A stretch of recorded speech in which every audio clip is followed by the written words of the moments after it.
Many people are saying one thing, but they sustain a different consciousness. This is why their life is a contradiction. Many people are professing one, but they have another consciousness. And this is one of the error you find with Christians. They come to church, they get them to talk in a certain way. And so you find a brother telling you, I am strong. I am strong means I'm sick. The moment he say I'm strong, he knows you know what he's saying. He will look at you and say, I am loaded. I'm loaded means I don't have money.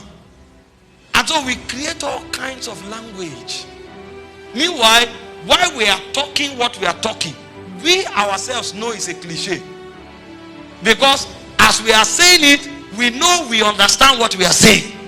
Meanwhile, what we don't know is that that understanding we have is superior to what we are saying. When I'm telling you I'm loaded, and me and you know what I'm saying is that I'm poor, that mentality we have is superior to what we are saying. Because God is able to do exceeding abundantly above what you ask and think. It's not just above what you ask. So God responds also to what you think. And so if your thought is contrary to your words, your life is in a contradiction. You don't just know it. After a while, you will discover that you have ended up contradicting your life. And so when you believe what God said or says to you, it's your responsibility to sit down and convince yourself and program yourself to think like that and to think like that only. Many people just hear what God said and they run with it. They never sat down to convince themselves. They never sat down to program themselves to think like that. And so while they are saying what they are saying, somebody just tell them something that is contrary to what God said, and it diffuses that their enthusiasm in a second. The guy stands up and say, I will change this world. And somebody looks at him and say, you? The moment they laugh, he goes down. And so he fluctuates. The reason that can happen is because you have accepted the word, but you have not sat down to make that word your reality. It's your responsibility to sit down. Because when you start building imagination, you will discover there are two dimensions to imagination. The first aspect of imagination is what we call reasoning. In the Greek word, you will see that this word is used interchangeably for the mind. The first word used for imagination is the word logismos. And logismos means arguments and reasoning. In 2 Corinthians chapter 10, from verse 3 to 5, when he said, though we walk in the flesh, we do not war after the flesh. For the weapons of our warfare are not carnal. They are mighty through God to the pulling down of stronghold, casting down imaginations. The word used there is the word logismos. They are strong reasons. They are strong opinions. They are strong arguments. So when God tells you, for example, that I will send you to a nation and you will deliver that nation, don't just shout. Even if you believe it, sit down first and begin to talk to the Lord. Remember, Mary asked the angel, how shall these things be? That question is not a disagreement. It's to help her believe and understand what God said. And so many times God speaks to people, they don't sit with God to ask him how. When God spoke to Moses, he said, I will send you to Egypt. You will go to Pharaoh and say to Pharaoh, let my people go that they may worship me. Moses didn't just say, I've met God. He said, number one, the Israelites will not believe me. How will I tell the Israelites, what is your name?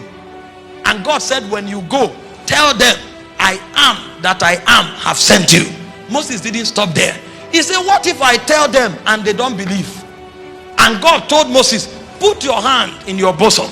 He put his hand, he brought it out. The hand became leprous.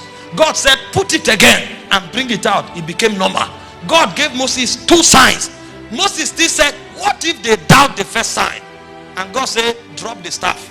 And when they dropped the staff, it became a serpent. God now told him, pick it up by the tail. Because if you are not careful, if you carry it from the head, the staff that should destroy Egypt will destroy you first. And God told him, do you see why people's calling destroy them? The guy jumps up and says, God said I'm a prophet. And because he's a prophet, the first person he's arguing with is the president of his country. And then they arrest him put him in Kirikiri prison. He is waiting for angels to come and no angel shows up. Because he carried the staff from the head. You are a prophet, but you carried your staff from the head. If you had reasoned it with God, he would have told you, in the first 5 years of your life, be praying. You will start as an intercessor. And then after 5 years, you will become a teacher. After a teacher, you become an evangelist.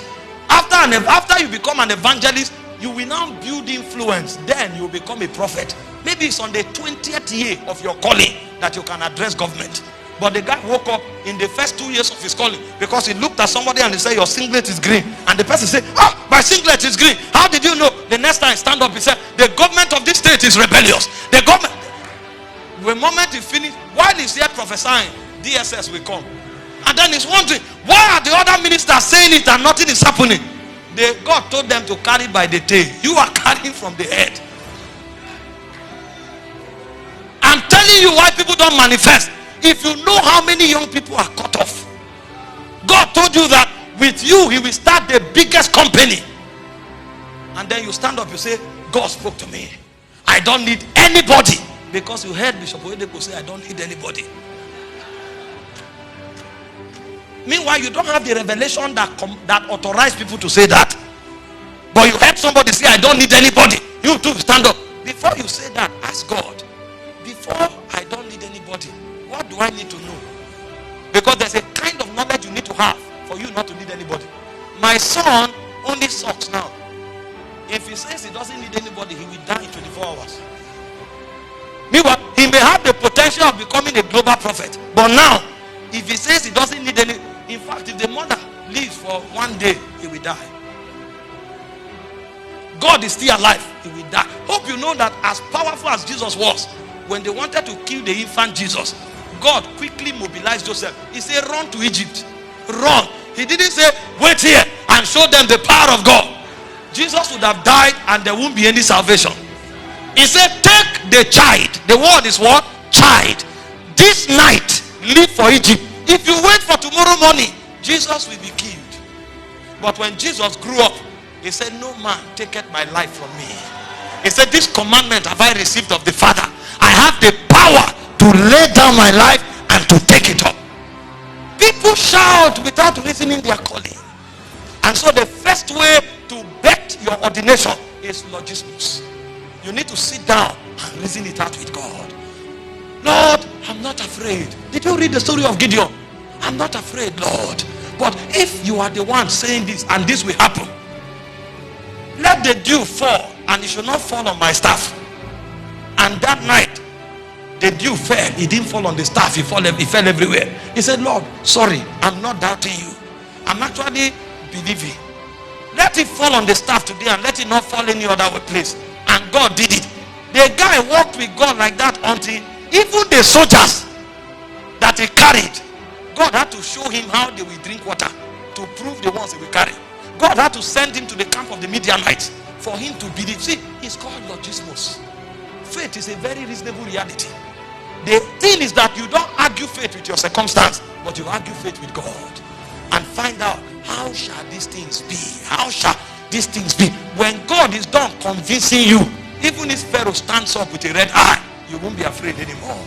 Moses showed up and Pharaoh, he told Pharaoh, let my people go that they may worship me. He said, who is your God that I should let your people go? Moses dropped his staff. Pharaoh's men dropped their staff. His staff swallowed their staff. He carried it up. And he said, because you will not hear the voice of God. That's a man addressing a king that is called a sun god. When God convinces you, nothing can discourage you. The reason people are easily discouraged is because they didn't wait with God to convince them. And so the reasoning part of their imagination is depleted. They are motivated until crisis comes. And when crisis comes and they see the vengeance of Pharaoh, they will discover that they are but mortals. Because they didn't wait for God to work that conviction into their spirit. And so the first aspect of imagination is that aspect of God thoroughly proving you to show you that what he has said, his faithfulness will defend it. And when God tells you that, if the king wants, he should throw you to the lion's den. You will be there worshiping God. You will be there worshiping God. Everywhere becomes heaven to you. It's called logismos. This is not a state of doubt, but this is a state of communing with God to verify what he has told you. When a man understands imagination, he becomes a powerful being on earth. Nothing you say can change his mind. Nothing.